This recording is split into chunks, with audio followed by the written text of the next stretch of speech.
જય સ્વામિનારાયણ. સહજાનંદ વિદ્યાલયના video lecture શિક્ષણમાં આપ સર્વ વિદ્યાર્થી મિત્રોનું હાર્દિક સ્વાગત છે. ધોરણ 12 રસાયણ વિજ્ઞાન પ્રકરણ 11 આલ્કોહોલ, ફિનોલ અને ઇથર. આજના લેક્ચરમાં આપણે ઇથરની બનાવટની વિલિયમસન સંશ્લેષણ પદ્ધતિ છે એની વિગતવાર ચર્ચા કરીશું. આ પદ્ધતિની પહેલી જ ખાસિયત છે કે આ પદ્ધતિની મદદથી સમમિતીય ઇથર તેમજ અસંમિતીય ઇથર બંનેની બનાવટ કરી શકાય છે. આમ આ પદ્ધતિ એ સમમિતીય અને અસંમિતીય ઇથરની બનાવટની અગત્યની પ્રયોગશાળા પદ્ધતિ છે. તો આ પદ્ધતિમાં શું કરવામાં આવે છે? તો કે આ પદ્ધતિમાં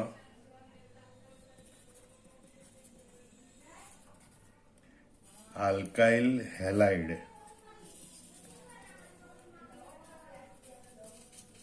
સંયોજનોની સોડિયમ આલ્કોક્સાઇડ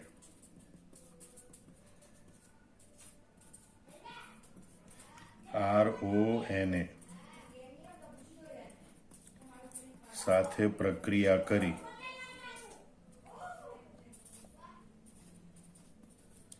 ઇથર બનાવવામાં આવે છે. મતલબ કે વિલિયમસન સંશ્લેષણમાં કયા બે ઘટક જોઈએ? આલ્કાઇલ હેલાઇડ RX અને સોડિયમ આલ્કોક્સાઇડ કે જેનો આલ્કાઇલ સમૂહ આના કરતાં જુદો પણ હોય છે, એટલે R-ONA આપણે લખીએ.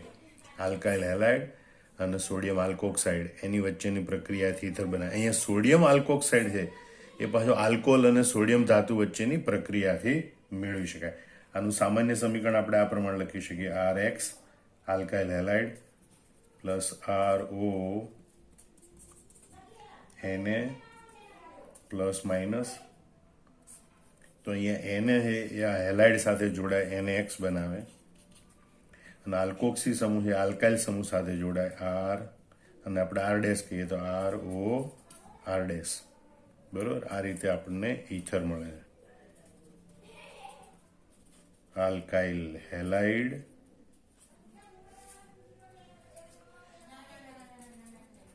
સોડિયમ આલ્કોક્સાઇડ, બરાબર, એમની વચ્ચેની પ્રક્રિયાથી આવી રીતે ઇથર બનાવી શકાય છે. જો આ પદ્ધતિની પહેલી ખાસિયત તો આપણે જોઈએ કે ભાઈ સમમિતિ અને અસંમિતિ બંને પ્રકારના ઇથર બનાવી શકાય. બીજી ખાસિયત આપણે જોઈએ કે આ પદ્ધતિથી વિસ્થાપિત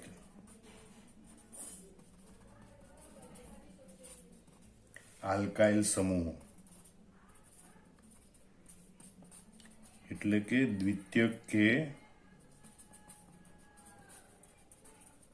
તૃતીયક આલ્કાઇલ સમૂહો ધરાવતા ઇથર સંયોજનો પણ બનાવી શકાય છે. કારણ કે આગળ આપણે જોયું કે આલ્કોહોલનું એસિડિક નિર્જલીકરણ એમાંથી જે ઇથર બને એ માત્ર સંમિત ઇથર જ બને, જ્યારે આ પ્રક્રિયાથી સંમિત અને અસંમિત ઇથર બને. બીજું, એ પ્રક્રિયાથી જે આલ્કાઇલ શાખાઓ હોય એ સરળ હોવી જોઈએ, દ્વિતીય કે તૃતીયક પ્રકારની શાખાઓ ન હોવી જોઈએ. જ્યારે આ પદ્ધતિથી વિલિયમસન સંશ્લેષણ પદ્ધતિથી R અને R' એ દ્વિતીયક તૃતીયક પ્રકારના આલ્કાઇલ સમૂહ હોય, એટલે કે વિસ્થાપિત આલ્કાઇલ સમૂહ હોય તો પણ ઇથર સંયોજનો બનાવી શકાય છે. આ પ્રક્રિયા એ SN2 પ્રકારની ક્રિયાવિધિને અનુસરે છે. દ્વિઆણ્વિક કેન્દ્રાનુરાગી વિસ્થાપન પ્રક્રિયાની પદ્ધતિને અનુસરે છે. અને એટલે જ આ પ્રક્રિયામાં કેન્દ્રાનુરાગી પ્રક્રિયા કયો? તો કે ભાઈ આ પ્રક્રિયામાં પ્રાથમિક આલ્કાઇલ હેલાઇડ પર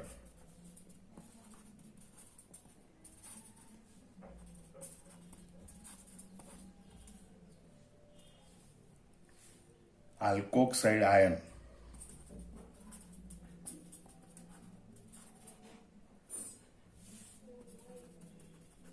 બરોબર, આ પ્રાથમિક આલ્કાઇલ હેલાઇડ પર આ આલ્કોક્સાઇડ આયન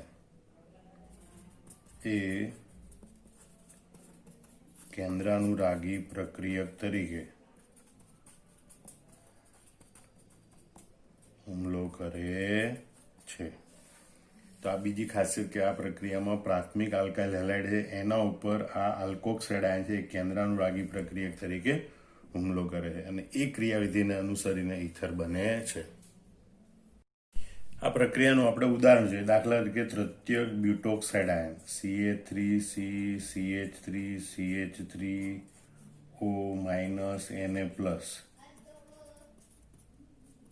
સોડિયમ તૃતીયક બ્યુટોક્સાઇડ એની માનો કે CH3Br બ્રોમોમિથેન જેવા આલ્કાઇલ હેલાઇડ સાથે પ્રક્રિયા કરવામાં આવે તો સોડિયમ જોડાય Br સાથે, એને Br દૂર થાય અને જે આ આલ્કોક્સાઇડ આયન છે કેન્દ્રાનુરાગી પ્રક્રિયક તરીકે આંશિક ધન વીજભાર ધરાવતા કાર્બન પર હુમલો કરે અને આ મિથાઇલ સમૂહ છે ઓક્સિજન સાથે જોડાય. CH3CCH3 ઓક્સિજન સાથે જોડાય CH3 અને એટલે આપણને મળે તૃતીયક બ્યુટાઇલ મિથાઇલ ઇથર. તૃતીયક બ્યુટાઇલ મિથાઇલ ઇથર એમ આપણને પ્રાપ્ત થાય છે. આમ તમે જુઓ કે આ સોડિયમ આલ્કોક્સાઇડમાં રહેલો આલ્કાઇલ સમૂહ જે પ્રાથમિક, દ્વિતીયક કે તૃતીયક હોય ને તો પણ આ આલ્કોક્સાઇડ આયન કેન્દ્રાનુરાગી પ્રક્રિયક તરીકે આ આલ્કાઇલ સમૂહ પર હુમલો કરી શકે. પણ આલ્કાઇલ હેલાઇડનો આલ્કાઇલ સમૂહ છે ને એ મર્યાદિત છે. મતલબ કે એ માત્ર પ્રાથમિક પ્રકારનો હોય તો આ કેન્દ્રાનુરાગી પ્રક્રિયક તેના પર હુમલો કરી શકે. જો આ આલ્કાઇલ સમૂહ દ્વિતીયક કે તૃતીયક પ્રકારનો હોય તો અવકાશી અવરોધને લીધે એ આલ્કોક્સાઇડ આયનનો કેન્દ્રાનુરાગી પ્રક્રિયક તરીકેનો હુમલો શક્ય બનતો નથી અને તો પછી આલ્કાઇલ હેલાઇડમાંથી આપણને ઇથર નિપજ પ્રાપ્ત થવાને બદલે આપણને આલ્કિન નિપજ પ્રાપ્ત થાય છે. તેનું આપણે એક ઉદાહરણ જોઈએ. દાખલા તરીકે CH3ONA ની CH3-3CBr તૃતીયક બ્યુટાઇલ બ્રોમાઇડ સાથેની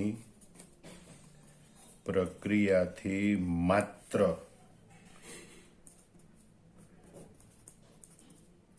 2મિથાઇલ પ્રોપીન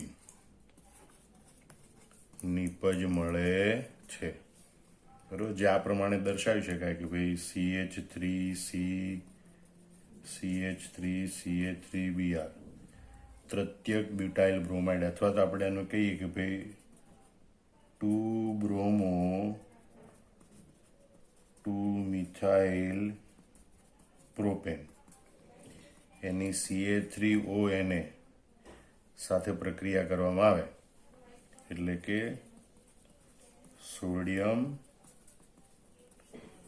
મિથોક્સાઇડ સાથે પ્રક્રિયા કરવામાં આવે તો સોડિયમ જોડાય Br સાથે પ્લસ NaBr.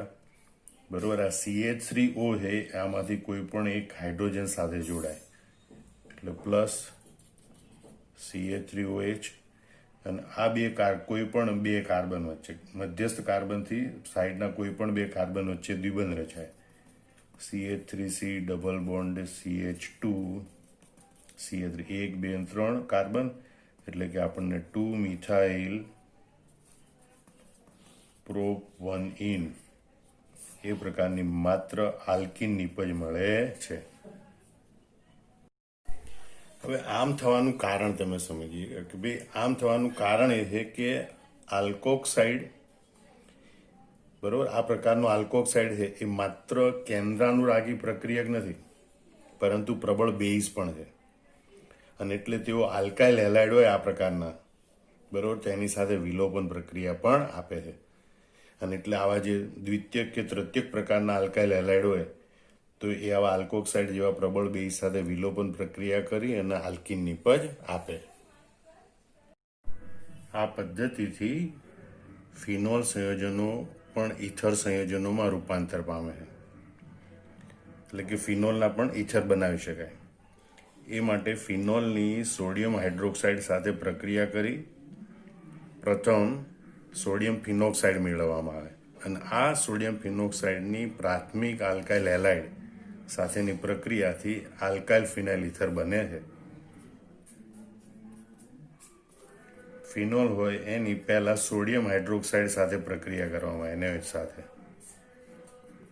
-H2O અને આ રીતે સોડિયમ ફિનોક્સાઇડ મેળવવામાં આવે. અને સોડિયમ ફિનોક્સાઇડની પછી આલ્કાઇલ હેલાઇડ સાથે પ્રક્રિયા કરીએ એટલે આપણને આલ્કાઇલ ફિનાઇલ ઇથર મળે છે. આ રીતે આપણને આલ્કાઇલ ફિનાઇલ ઇથર સંયોજન મળે છે. દાખલા કે આપણે ઉદાહરણ લઈએ, સોડિયમ ફિનોક્સાઇડ પ્લસ CH3Br બ્રોમોમિથેન સાથે પ્રક્રિયા કરીએ તો આ સોડિયમ બ્રોમિન સાથે જોડાય,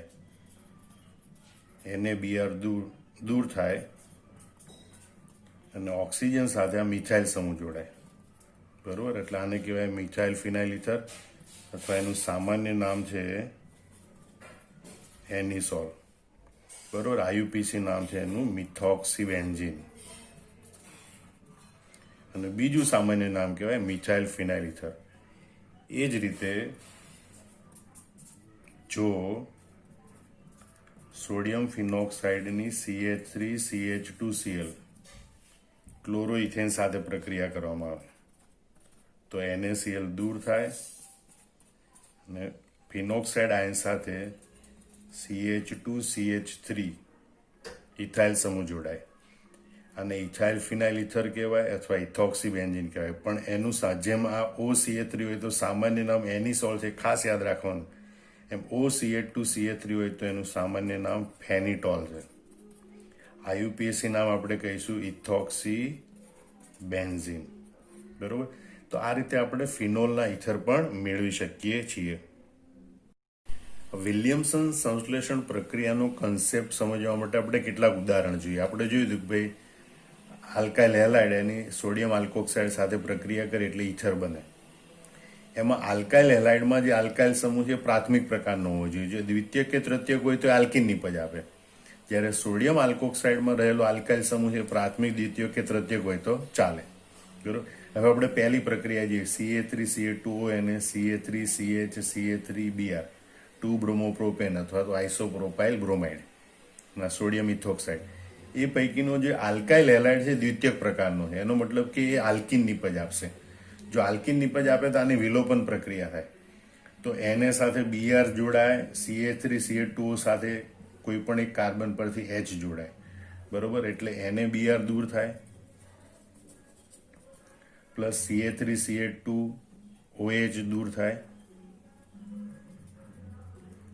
અને આમાંથી CH ડબલ બોન્ડ CH2CH3 એટલે કે પ્રોપેન નિપજ મળે. આમ તમે જોશો કે આલ્કાઇલ હેલાઇડમાં આલ્કાઇલ શાખા એ જો દ્વિતીયક પ્રકારની હોય તો આપણને આલ્કીન નિપજ મળે છે, ઇથર નિપજ મળતી નથી. પણ જો આલ્કોક્સાઇડમાં આ દ્વિતીયક પ્રકારની શાખા હોય અને આલ્કાઇલ હેલાઇડ પ્રાથમિક હોય તો આ Na અને Cl દૂર થાય અને આપણને ઇથર નિપજ મળે છે. CH3CH3O CH2CH3. બરોબર, એટલે આઇસોપ્રોપાઇલ ઇથાઇલ આઇસોપ્રોપાઇલ ઇથર અથવા તો આ પ્રોપેનને મુખ્ય ગણીએ 3 કાર્બન તો એના બીજા કાર્બન ઉપર ઇથોક્સી એટલે 2 ઇથોક્સીપ્રોપેન. નામ તમારે યાદ રાખવાનું, 2 ઇથોક્સીપ્રોપેન એ આપણને નિપજ તરીકે મળે છે. અહીંયા બંને પ્રાથમિક આલ્કાઇલ સમૂહ છે એટલે આપણને ઇથર નિપજ મળશે. Na અને Cl દૂર થાય. બરોબર, CH3O અને CH2CH2CH3 જોડાય, CH3CH2CH2O ઓક્સિજન CH3 જોડાય. બરોબર, એટલે એક બાજુ 3 કાર્બનની શાખા, બીજી બાજુ 1 કાર્બનની શાખા, એટલે આને કહેવાય મિથાઇલ પ્રોપાઇલ ઇથર. અથવા 3 કાર્બન વાળી મુખ્ય શાખા ગણીએ તો પ્રોપેન, એના પહેલા કાર્બન ઉપર મિથોક્સી સમૂહ એટલે આને કહેવાય 1 મિથોક્સી પ્રોપેન. ચોથું ઉદાહરણ જોઈએ, તૃતીયક બ્યુટાઇલ ક્લોરાઇડ અને સોડિયમ ઇથોક્સાઇડ. આમાં આલ્કાઇલ હેલાઇડ એ તૃતીયક પ્રકારનો છે એટલે આપણને ઇથર નિપજ આપશે નહીં. એના બદલે વિલોપન પ્રક્રિયા દ્વારા એ આલ્કીન નિપજ આપશે.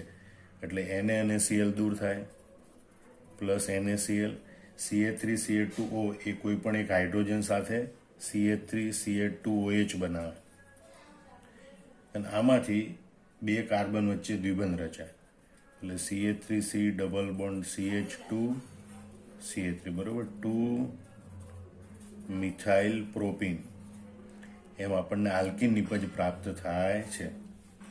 હવે સોડિયમ ફિનોક્સાઇડ એની આલ્કાઇલ હેલાઇડ સાથે પ્રક્રિયા થાય NaCl દૂર થાય બરોબર અને O સાથે CH2CH3 જોડાય જેને ઇથાઇલ ફિનાઇલ ઇથર કહેવાય.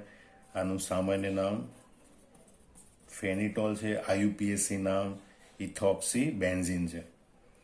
પણ હેલો આલ્કેન એની જગ્યાએ હેલો એરિન સંયોજન હોય બરોબર ફિનાઇલ તો આ બંધ ખૂબ મજબૂત હોય છે અને તોડવો મુશ્કેલ હોય છે એટલે આ પ્રક્રિયા શક્ય બનતી નથી ઇથર બનતો કે નથી આલ્કેન નિપજ બનતી. આ પ્રક્રિયા શક્ય બનતી નથી. અને છેલ્લી પ્રક્રિયા આપણે જોઈએ તો એમાં પણ Na અને I દૂર થાય અને ઇથર નિપજ પ્રાપ્ત થાય કારણ કે બંને પ્રાથમિક આલ્કાઇલ સમૂહ એટલે CH3CH2O CH2CH3 ડાઇથાઇલ ઇથર અથવા તો આને કહેવાય ઇથોક્સી ઇથેન. આમાં સંમિત ઇથર પણ મળે છે. આમ વિલિયમસન સંશ્લેષણ પ્રક્રિયાથી અસંમિત ઇથર પણ મળે અને સંમિત ઇથર પણ મેળવી શકાય છે. અને અમુક પ્રક્રિયાઓમાં કે જે આલ્કાઇલ હેલાઇડમાં આલ્કાઇલ સમૂહ દ્વિતીય કે તૃતીય પ્રકારનો હોય તો આપણને આલ્કીન નિપજ મળે છે. આમાં બધા કન્સેપ્ટ ક્લિયર થાય એ માટે વિડીયો 1-2 વાર વારંવાર જોઈ અને પછી બધી આ નોંધ નોટબુકમાં જાતે લખી નાખવાની. જય સ્વામિનારાયણ.